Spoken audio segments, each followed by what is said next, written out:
Hello, student. Welcome back to my YouTube channel, Smart Study Coach.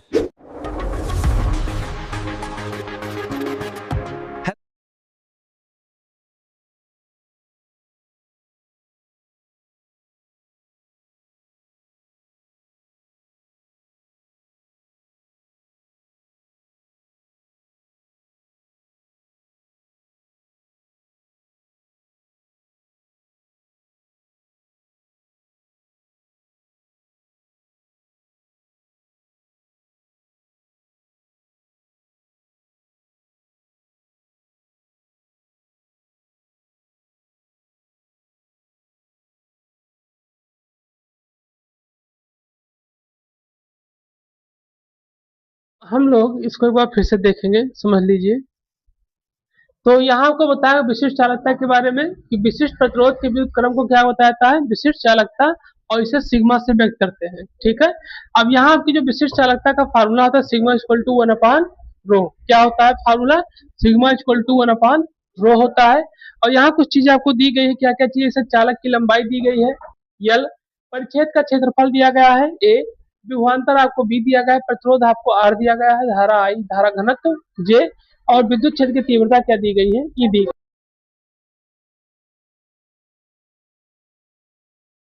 अब इन्हीं चीजों का प्रयोग करते हुए हम लोग क्या करेंगे, फार्मूले का निर्माण करेंगे। ठीक है।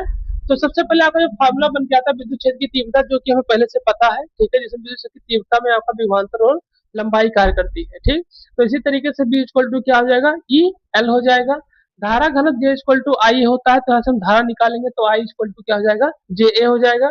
पदार्थ की विशिष्ट चालकता तथा पदार्थ की विशिष्ट प्रतिरोध तथा चालकता का प्रयोग करते हुए यहाँ फार्मूले का मतलब दोनों का, विशिष्ट प्रतिरोध का भी और विशिष्ट चालकता दोनों का प्रयोग करेंगे। तो उससे जो हमारा फार्मूला बन के आएगा R equal to rho L upon A बन के आएगा। और रो की वैल्यू हमारी जो है वो सिग्मा इक्वल टू 1/रो होती है। तो यहाँ हमारा क्या हो जाएगा, रो इक्वल टू 1/सिग्मा हो जाएगा। तो नया फार्मूला हमारा जो बन के आएगा आर इक्वल टू क्या होकर आएगा, एल अपान सिग्मा ए। ठीक। तो ये हमारा क्या होगा, एक तरीके से नया फार्मूला बन के आएगा। आप लोग इसको नोट कर लिए होंगे। तो चलिए फिर आगे बढ़ते हैं इसके।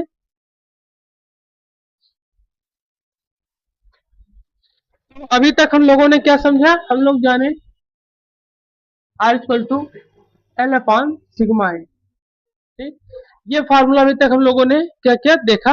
अब यहाँ से हम लोग क्या करेंगे, ओम के नियम का प्रयोग करते हुए नए फार्मूले की तरफ बढ़ेंगे। ठीक। तो जब ओम के नियम का प्रयोग करेंगे, ओम के नियम से, ठीक, तो ओम का नियम का फार्मूला क्या होता है बताओ मिश्रा जी। तो ओम के नियम का प्रयोग करेंगे B equal to I R, या फिर आर आई, कुछ भी लिख सकते हैं, आई आर लिखते। तो यहाँ हमारा क्या हो जाएगा, ओम के नियम के फार्मूले के रूप में B equal to I R हो जाएगा। ठीक है। अब यहाँ पर हम लोग क्या करेंगे, इसी का प्रयोग करेंगे। तो हमने फार्मूला भी पढ़ा है, क्या पढ़े थे, B equal to E L. ये तो पढ़े थे, B equal to E L पढ़े थे। तो हमारा यहाँ पर बी इक्वल टू क्या पढ़े थे,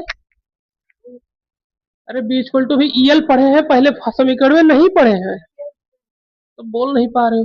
तो ये हमारा हो जाएगा E L equal to I R. कोई समस्या? क्योंकि अभी हम लोगों ने B equal to E L पढ़ा है, ई एल हो जाएगा। तो हमारा यहाँ से E L equal to R की वैल्यू हमारी कितनी दी गई, क्या क्या दी गई है, सिग्मा ये हो जाएगी। ठीक है। और आई अभी हम लोगों ने निकाला है धारा के लिए, जहाँ पे जे इक्वल टू आई निकाला था, नहीं निकाला था, तो हमारा ये हो जाएगा जे। सभी लिख दे रहे, तुम लोग जान नहीं पाओगे। ये जो दिया गया है, ये आर की वैल्यू हमारी हो गई थी यल अपान सिग्मा ए। ठीक। और साथ साथ अभी हमने जो फार्मूला निकाला था आई इक्वल टू जे ए, वही सारा फार्मूला पे क्या है लिखा हुआ है। कोई समस्या किसी प्रकार की? तो अब यहाँ से आप देख सकते हैं, आपका यल यल कैंसिल हो जाएगा, ए और ए कैंसिल हो जाएगा। ठीक।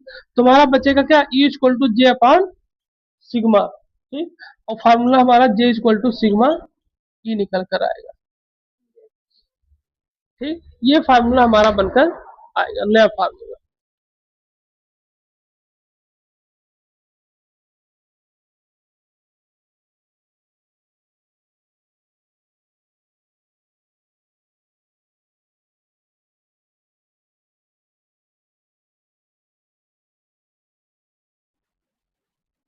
ठीक है। तो ये आपका होगा विशिष्ट चालकता। हम लोग जानेंगे इसके मात्रक के बारे में। ठीक है। चलिए लिखिए इसका मात्रक, विशिष्ट चालकता का मात्रक, और मात्रक के साथ साथ इसकी विमा, विमा है इसकी। चलिए लिखिए मात्रक इसका,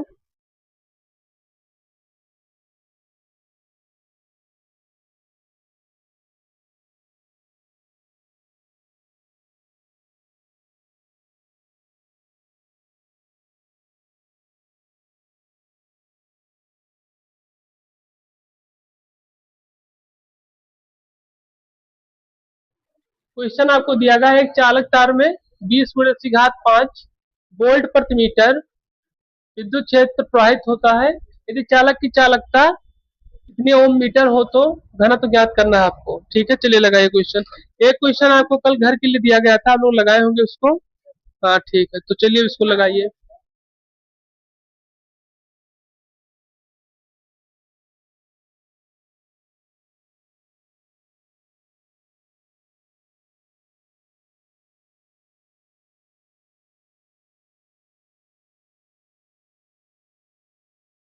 देखो यहाँ पे आपको निकालना है धारा घनत्व,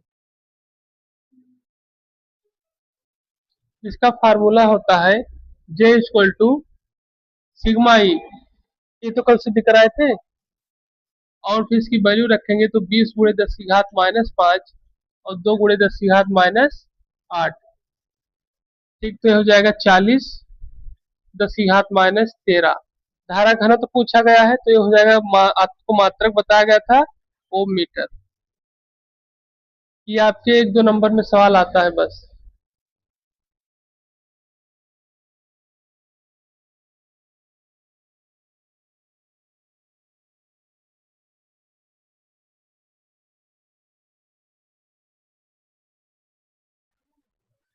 अभी तक हम लोगों ने प्रतिरोधों के ताप पर निर्भरता के बारे में पढ़ा। ठीक है, विशिष्ट चालकता के बारे में पढ़ा। अब आज हम लोग शुरू करने वाले हैं प्रतिरोधों का संयोजन के बारे में। तो चलिए हेडिंग डालिए प्रतिरोधों का संयोजन।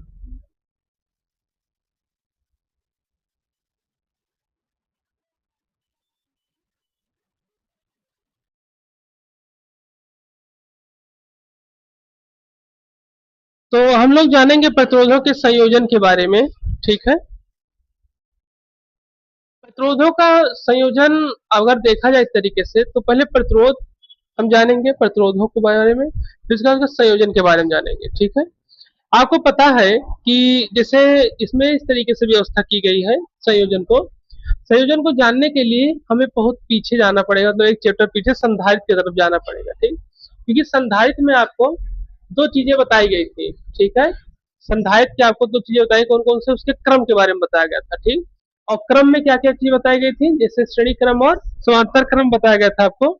तो श्रेणी क्रम और समांतर क्रम के का हम लोग जब प्रयोग करते थे, तो वहां कहीं हम प्रतिरोध का प्रयोग करते हुए नहीं देखा गया। मतलब हम लोग जब समांतर क्रम श्रेणी क्रम एक तरीके से बना रहे थे, तो वहां के प्रतिरोध हमें नहीं देखने को मिला।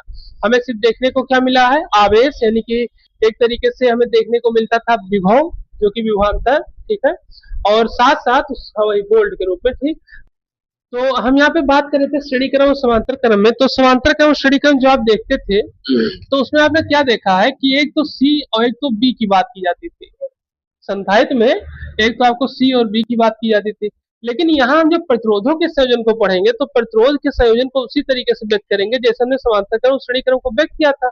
लेकिन यहाँ पर धारिता का प्रयोग नहीं किया जाएगा, यहाँ किसका प्रयोग किया जाएगा, प्रतिरोध का प्रयोग किया जाएगा। किसका प्रयोग किया जाएगा, प्रतिरोध का। यहाँ ऐसे ऐसे प्रतिरोधों का प्रयोग किया जाएगा, जैसे मान लीजिए कि एक साथ कई प्रतिरोध लगे हुए हैं, तो उनको हटाकर एक ऐसा प्रतिरोध प्रयोग कर लिया जाए जिसके कारण से वो सभी पर कार्य करे। वही आपका तुल्य प्रतिरोध या वही आपका प्रतिरोधों का संयोजन कहलाएगा। ठीक है, कैसे आपको हम बताएं, इसे देखिए।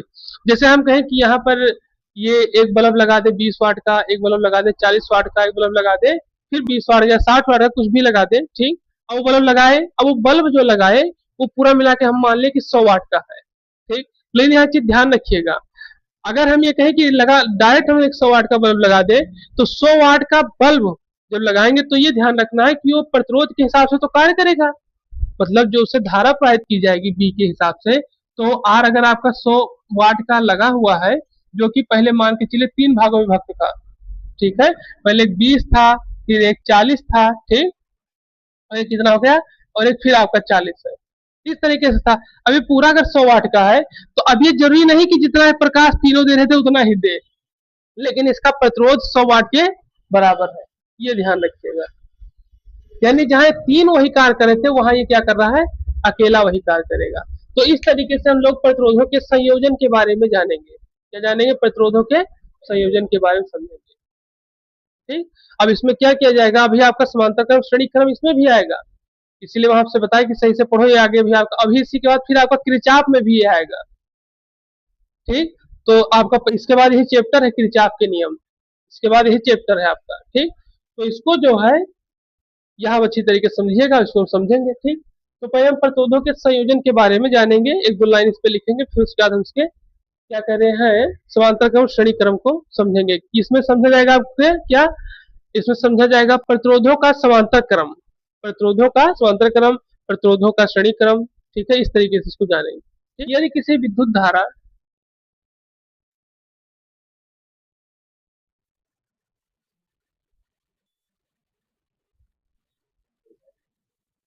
परिपथ में किन्हीं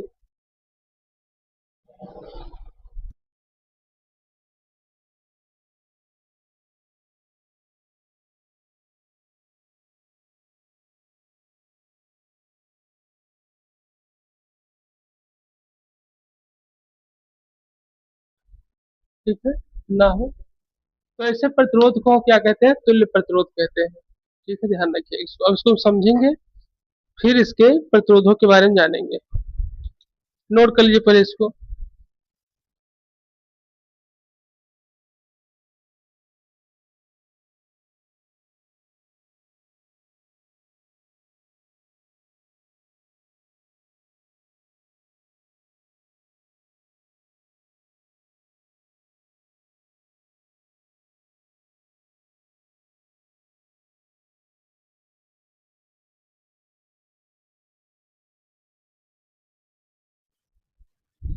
यहाँ आपको बताया जा रहा है प्रतिरोधों के संयोजन के बारे में, क्या बताया जा रहा है कि यदि किसी विद्युत परिपथ में, ठीक है, यहाँ के विद्युत परिपथ के बारे में बात किया गया है, ध्यान रखिएगा। यहाँ के दोनों परिपथों के बारे में बात किया जा रहा है, कौन कौन से, श्रेणी क्रम और समांतर क्रम में। ठीक, आपको पता है कि श्रेणी क्रम में जब धारा प्रवाहित की जाती है तो उस पर विभव और संधारित्र पे कोई ना कोई प्रभाव पड़ता है, और कहीं ना कहीं संधारित्र के साथ साथ आवेश पर, तीनों चीजों पर। ठीक, और वही व्यवस्था आपके समांतर क्रम में भी होती है कि उसमें भी कहीं ना कहीं विभव, आवेश और धारिता पर क्या होता है, संधारित्र पर प्रभाव पड़ता है, तीनों चीजों पर। ठीक, तो यहाँ बताया था कि यदि किसी विद्युत परिपथ में किन्हीं दो बिंदुओं के बीच में, मान लीजिए कि यहाँ एक बिंदु रखी हुई है ए और यहाँ से जाना शुरू हुआ ये बी, इनके बीच में कई सारे प्रतिरोध लगे हुए हैं, ठीक है, या संधारित्र लगे हुए, कुछ भी अभी समझिए। ठीक, बिंदुओं के बीच में लगे कई प्रतिरोधों को हटाकर, ठीक है, से कई प्रतिरोध लगे हो, मान लीजिए कि एक प्रतिरोध, यही दो बिंदु है, ठीक है, और यहाँ से जाकर के एक प्रतिरोध, फिर आगे जाके दो प्रतिरोध, फिर आगे जाके तीसरा प्रतिरोध, इस तरीके से लगा हुआ है, मान लीजिए। ठीक, ये आपका बिंदु बी है। जब यहाँ पे प्रतिरोध R1, ये R2 और ये R3, इसी तरीके से आपने जब संधारित्र पढ़ा है तो यहाँ पर आपका C1, C2 और C3 रहता था। ठीक है, तो बताया था कि प्रतिरोधों को हटाकर ऐसे प्रतिरोध को लगा दिया जाए जिससे परिपथ की धारा, ध्यान रखिएगा, परिपथ की धारा तथा उन बिंदुओं के बीच में विभवांतर के मान में कोई परिवर्तन ना हो।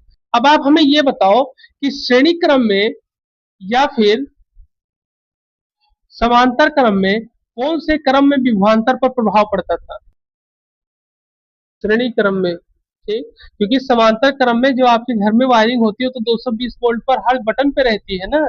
श्रेणी क्रम जो आपकी झालर का प्रयोग किया जाता है उसमें तो धाराएं धीरे धीरे विभवांतर कम होता तो चला जाता है।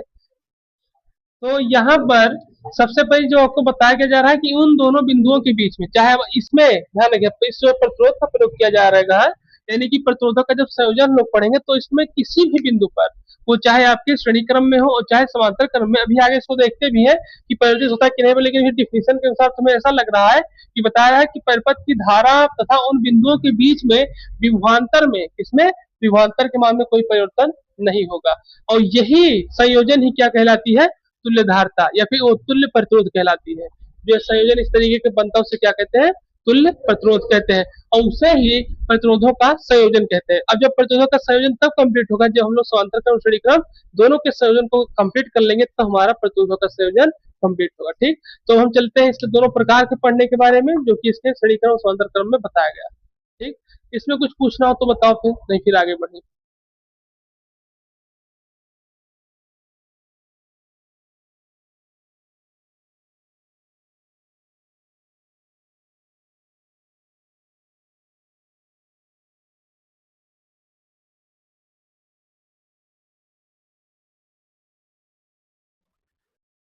तो अब हम लोग जानेंगे इसके प्रकार के बारे में। तो लिखिए,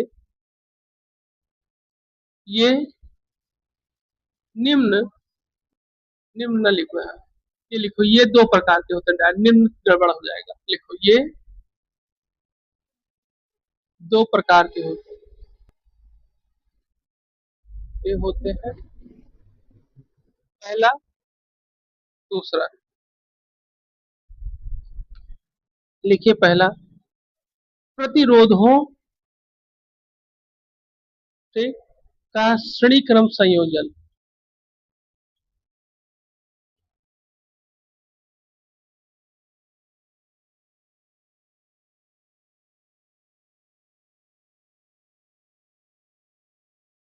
संयोजन, फिर लिखिए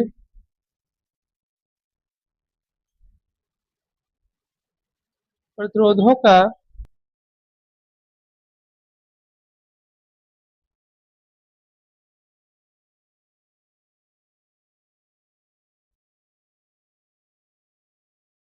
ठीक, तो ये आपको दिया है प्रतिरोधों का श्रेणी क्रम संयोजन और प्रतिरोधों का समांतर क्रम संयोजन। ठीक है, ये आपको दिया गया, आपको बताया गया। ठीक, फिर हम एक एक क्रम को पढ़ना शुरू करेंगे।